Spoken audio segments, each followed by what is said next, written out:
আমরা এখন যে কাবাটাকে দেখি এটা হচ্ছে স্কয়ার আকৃতির। স্কয়ার মানে কি? বর্গাকৃতি, তাই তো? বর্তমান কাবা কোন আকৃতির বলেন তো? একটা বড় কিউবের সাইজ না? দূর থেকে দেখলে মনে হয় একটা বড় কিউবের সাইজ, কিউবের আকৃতি মানে স্কয়ার, চতুর্ভুজ। কিন্তু সাইয়েদনা ইব্রাহিম আলাইহিস সালাম যে কাবা নির্মাণ করেছিলেন এটা কিন্তু এরকম কিউব ছিল না, ওটা ছিল রেক্ট্যাঙ্গেল।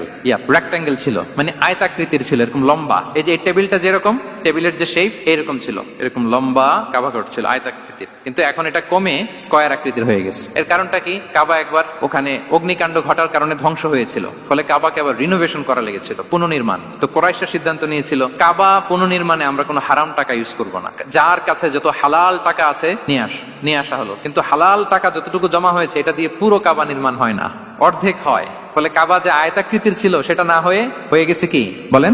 বর্গাকৃতির, মানে স্কয়ার। ওই স্কয়ার কাবাই আজ পর্যন্ত রয়ে গেছে। কিন্তু ওই যে আয়তক্ষেত্রের যে শেপের মধ্যে যতটুকু জায়গা বাকি ছিল ওইখানে দেখবেন একটা ক্রিসেন্টের মতো আছে, হেজরে ইসমাইল, হাতিমে কাবা বলে। ওইটার ভিতরে নামাজ পড়া আর কাবার ভিতরে নামাজ পড়া একই হুকুম। ফলে ওই হাতিমের ভেতরে ফরজ সালাত আদায় হয় না, নফল সুন্নাত পড়া যায়। এমনকি কাবার ভেতরেও ফরজ সালাত আদায় করলে আদায় হবে না, কারণ নামাজের ফরজের মধ্যে একটা ফরজ হচ্ছে ইলা জিহাতিল কাবা, টু দা ডাইরেকশন অফ কেবলা। আপনার কেবলা মুখী হইতে হবে। না, আপনি তো কাবার ভিতরে ঢুকে গেছেন, এখন কাবা কোন দিকে? কাবা তো নাই, বের হইতে হবে। বের হয়ে কাবামুখী হলে সালাত হবে। I think you got the point. তো তাহলে রাসূল সাল্লাল্লাহু আলাইহি ওয়াসাল্লামের উইজডম বা প্রজ্ঞাটা এখানে দেখেন। আম্মাজান আয়েশা রাদিয়াল্লাহু তাআলা আনহাকে উনি বললেন যে আয়েশা, মক্কা তো বিজয় হলো, মক্কার কন্ট্রোল তো এখন আমার হাতে। চাইলে আমি কাবাকে ভেঙে সেই ইব্রাহিম আলাইহিস সালামের যে বেইজ এরকম লম্বা করে শেপ দিতে পারি, কিন্তু দিব না।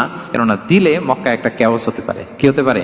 কারণ তারা একেবারে ভেরি রিসেন্ট মুসলমান হয়েছে, তারা না বুঝেই বলবে যে সেই আদি কাবা, মুহাম্মদ এই কাবার অপমান করেছে, কাবাকে ভুলুণ্ঠিত করেছে, সম্মানকে নষ্ট করেছে, এরকম একটা কোশ্চেন রাইজ করতে পারে। এই জন্য আমি করলাম না।